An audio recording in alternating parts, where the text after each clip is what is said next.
ಶರಶಯ್ಯೆಯಲ್ಲಿ ಭೀಷ್ಮಾಚಾರ್ಯರು ಅವರ ಅವತಾರ ಅದು ಅಷ್ಟವಸುಗಳಲ್ಲಿ ಕೊನೆಯವನು.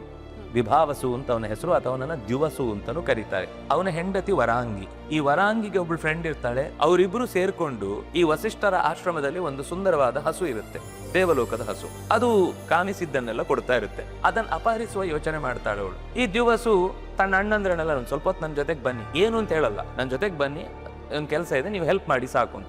ಆದ್ರೆ ಅಷ್ಟೊತ್ತಿಗೆ ವಸಿಷ್ಠರು ನೋಡಿ ಇವರೆಲ್ಲ ಸಿಕ್ಕಿ ಬೀಳ್ತಾರೆ. ಸಿಕ್ಕಿ ಬಿದ್ದಾಗ ಶಪಿಸ್ತಾರೆ. ಶಾಪ ಕೊಟ್ಟು ಈ ಭೂಮಿಯಲ್ಲಿ ಹುಟ್ಟಿ. ಆದ್ಮೇಲೆ ಅವರೆಲ್ಲ ಅಣ್ಣಂದ್ರೆ ಹೇಳಿದ್ರು, ನಮ್ಗೆ ಏನಕ್ಕೆ ಅಂತ ಗೊತ್ತಿರಲಿಲ್ಲ, ಕರೆದು ಬಿಟ್ಟಿದ್ದಾನೆ, ನಾವೇನು ತಪ್ಪು ಮಾಡಿಲ್ಲ, ನನ್ನನ್ನು ಕ್ಷಮಿಸ್ಬಿಡಿ, ಇದು ಗೊತ್ತಿದ್ರೆ ನಾವು ಬರ್ತಿರ್ಲಿಲ್ಲ. ನೀವು ಕೇಳದೇ ಇದ್ದಿದ್ದು ತಪ್ಪು, ಅದಕ್ಕೋಸ್ಕರ ಭೂಮಿಯಲ್ಲಿ ಹುಟ್ಟಬೇಕಾದಂತ ತಪ್ಪಿಸ್ಲಿಕ್ಕೆ ಆಗಲ್ಲ.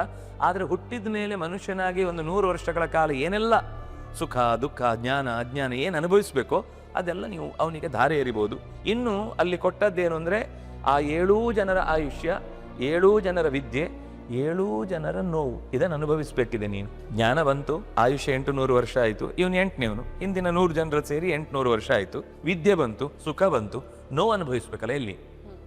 ಅದು ಈ ಶರಶಯ್ಯಲ್ಲಿ ಇಡೀ ದೇಹಕ್ಕೆ ಎಲ್ಲಾ ಭಾಗಕ್ಕೂ ಬಾಣ ಚುಚ್ಚಿದ್ರು ಕೂಡ ಪ್ರಾಣ ಹೋಗುದಿಲ್ಲ, ಯಾಕೆಂದ್ರೆ ಅವನಿಗೆ ಇಚ್ಛಾಮರಣಿ. ಹಾಗಾಗಿ ಚುಚ್ಚಿದ ಬಾಣ ಅವನಿಗೆ ನಿಲ್ಲಿಕ್ಕಾಗ್ಲಿಲ್ಲ, ಅದು ಮಲಗಿಸುವ ಹಾಗಾಯ್ತು. ಎಲ್ಲ ಬಾಣಗಳು ಅವನನ್ನ ಮಂಚದ ಹಾಗೆ ನಿಲ್ಲಿಸಿ ಆ 800 ವರ್ಷಗಳಲ್ಲಿ ಅನುಭವಿಸಬೇಕಾದ ದುಃಖಗಳ ಎಲ್ಲ ನೋವನ್ನ ಈ ಶರಶಯ್ಯಲ್ಲಿ ಮಲಗಿ ಅವನು ಅನುಭವಿಸಬೇಕಾಗಿ ಉತ್ತರಾಯಣದ ಕಾಲದ ತನಕ ಕಾಯುವ ಹಾಗಾಯ್ತು. ಆದ್ರಿಂದ ಅವನು ಶರಶಯ್ಯ ಅನ್ನೋದು ನೋವಿನ ಪ್ರತೀಕವಾಗಿ ಬಂತು.